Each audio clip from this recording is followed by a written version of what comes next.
G'day guys, Kitching here. Welcome to another video. So as you would have seen from the title, in this one we're talking about snapper on plastics, or a technique that I like that really works, that I think is going to catch you guys some fish. Some people call it dead sticking, others just say chucking the rod in the rod holder. All I know is it works, and throughout the video I'm going to play clips of snapper that we've caught using the technique, just to prove it to you I guess, and show you little examples of things I'm talking about, like the technique and everything like that. We'll get straight into it. So what we're going to be talking about in this video today is, first of all, the gear you need rod and reel wise, the actual soft plastics that you could use, jig heads, especially jig head weights, because a lot of people struggle with that I think, and last but not least the technique. So we'll start off simple, we'll start with the rod and reel. So as you can see here, this is what I use. Unlike when you're bottom bashing or using live baits, big baits for snapper, when you're using the little soft plastics or big soft plastics, you don't need anything massive or really heavy. We'll start off with the rod. This is 1.8 meters. It's about a 5 to 8 kilo rod. So yeah, nothing expensive or anything like that in terms of a rod, but you do need a half decent rod. You don't want anything just rubbish. Alright, the reel. This is a beautiful reel. I've had 2 of these now. Grab it. This is an Abu Garcia Pro Max 40.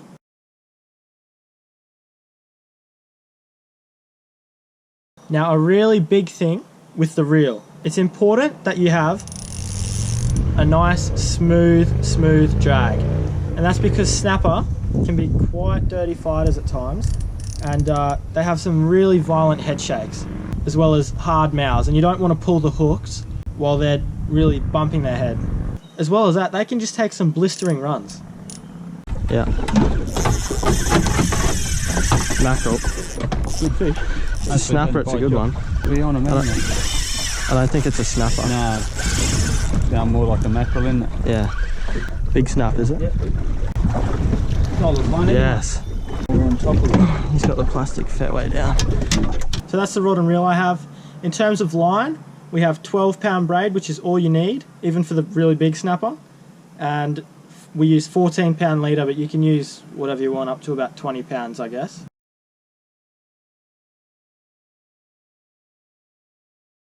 But that does the job, and it's really fun getting them on the light gear. And for us, it's all we need. You know, when you hook these fish, you can let them run. If you're fishing shallower, sometimes it can get a bit hairy, but out in deeper water, you know, 30 to 60 meters, yeah, no worries, you can let them run, and we've barely been bricked, to be honest, like barely been busted off. The other thing I'll say about the rod is you don't want anything really soft. You want soft tip, but you want stiffness straight after the tip, because when you have it in the rod holder, the fish are kind of hooking themselves, and if your rod's too light, that hook won't penetrate. If your rod bends too easily, tapers too easily, the hook won't set. Well, oh. Good fish. Very good fish. You ready? Yeah.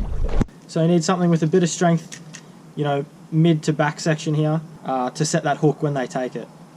Alrighty, we'll move on to the soft plastics that we use. Alright, to start off, I'm going to say that we personally use Z-Mans a lot.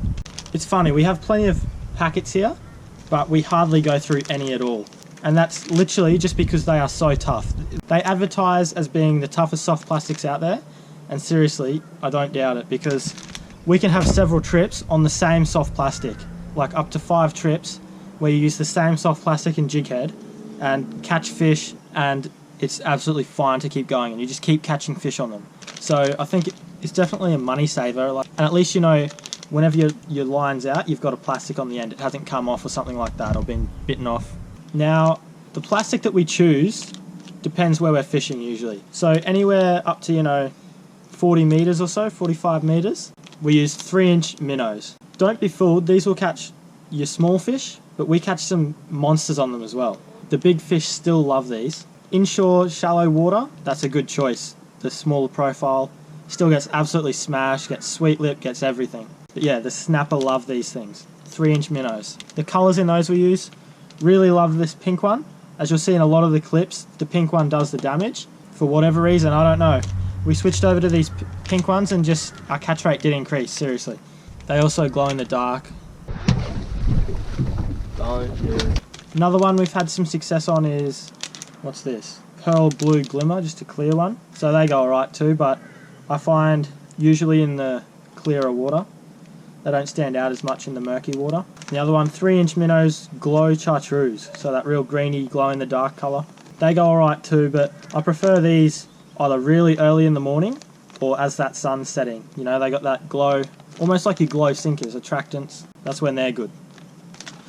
You know, other brands like squidgies and stuff like that, I mean, they'd work as well. I just haven't tried those yet, but they'd work. As you can tell, they're paddle tails, all of those that I just showed you. I don't know if it makes a difference, but I find they really love the paddle tails to snapper. They really, really love them, and they work when it's dropping down, work just in the current, tails beating. They put off some vibration, so yeah, they look really realistic as well. Now, as you get out into the deeper water, so, you know, 50 meters, 60 meters maybe, like, you can even use these in close if you want, to be honest. We up it to these things. They're called scented paddlers, but yeah, just 5-inch plastics. That's opening night colour, so that's a good one. I tell you what, last trip out, this had 5 in the packet, and I lost 3 straight up. One was to a mackerel, but as you see in this clip here coming up, I get absolutely dusted on one of these. You know, they were just getting smashed, and you just match that with a bigger jighead. That's what we're looking for. You're on plastic. Yeah, So you get it. You sure? Yeah, just get it. Hold that. This might be a snapper, this one. Oh. So that's pretty much all you need in terms of plastics. That's going to catch your fish. You can figure out your own colours and whichever plastics you want, but yeah, in terms of sizes, like, that's all you need. That's just a guide. In terms of scents, I know you guys swear by it. I don't really use scents, but I have in the past, and look, it can't hurt. Why not? If you think it's a 1%er for you, then chuck it on. It's not going to do damage. Alright, we'll move on to jighead size. So I'll put the exact name of the jigheads we use up on the screen as I go, and all the details. So with the Z-Mans, we like to use the headlocks, TT headlocks jigheads, that's a 3.0 hook. There's 2 different kinds, the light gauge and the heavy gauge. You want to get the heavy one because snapper are just going to crush the light ones like it's nothing. In terms of weight, we start off with a 3/8 of an ounce in the shallower stuff. You could even go a 1/4 ounce, you know, around that 20 meters. Say we're fishing 30 meters around that, we'll chuck one of these on, a 3/8 of an ounce, and just as a starting point. If not, we might have to go up a size, down a size. So the next one we have is the TT 1/2 ounce. So we'll just go up to the 1/2 ounce, and that can be all the difference, seriously. As you can see here, we also have, this is another brand, but 3/8 of an ounce, but just a bigger hook. That's about a 4.0 or 5.0. So that's for your big 5.0 plastic, but if you still want to use it in shallower water. So you can get the same weight jighead, but with a different size hook, a bigger hook, 4.0 or 5.0, for those bigger plastics as well, if you want to use those in the shallower water. Then, if we want to chuck it somewhere where it's really deep, or if the current's raging, you can chuck one of these on. Oh, I don't even know what brand that is, but we just have some like that in the tackle box, just a bigger weight, strong hook still, and we chuck that on if we really need to. Alright, so now you've hopefully got the gear down pat that we use, as well as the plastics and the jigheads. We're going to get into the big one, the technique. So I'm going to play some clips here to help out. Basically, it's not much different to any other style of offshore fishing. So you get out on the water and you get to your mark, you have your sounder on. First thing you want to do is look around and see if you can find some bait schools on the sounder for starters, some good looking bottom, some bommies, something like that, or an area that you know holds fish. Secondly, you want to figure out which way you're drifting. So it might take a drift or two to figure that out. Once you figure out which way you're drifting, you want to go find your bait school or your mark or whatever you're drifting over.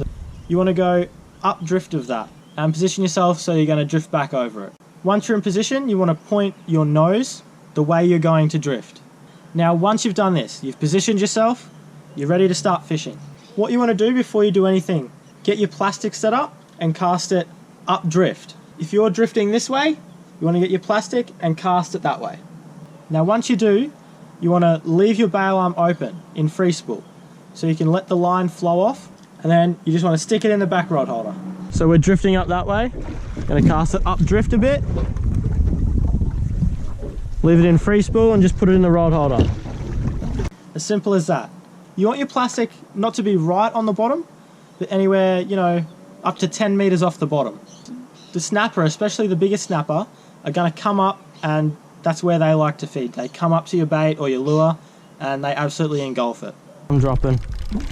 Fingers crossed. Yep. That'll be one of them. Now, how deep you're fishing depends on how much line you let out. You know, if you're fishing 30 meters, you cast it and let a bit of line out, put it in the rod holder. Now, once the boat's caught up to the line and the line is now sitting out the back of the boat, it's okay if the line's on an angle. As long as it's not too high up on the surface, as long as you know your plastic's down there in the zone, you kind of want your line to be on an angle almost, because the boat does the work for you. You know, going up and down on the swells or the wind chop, the boat does the work for you. Bit small. There we go, now that's a nice snapper. Even if there's no swell and you're just drifting along, that plastic's still kicking. So it's all good. If your line's going straight up and down, it means that you've got a jig head on that's too heavy. You don't want it straight up and down. You want it out the back, so when it lifts, it just has a nice slow fall down, and that's why your line's going to be on an angle. The slower you can get that plastic to fall while still having it down in the zone, the better. Snapper absolutely love a slow falling bait or plastic.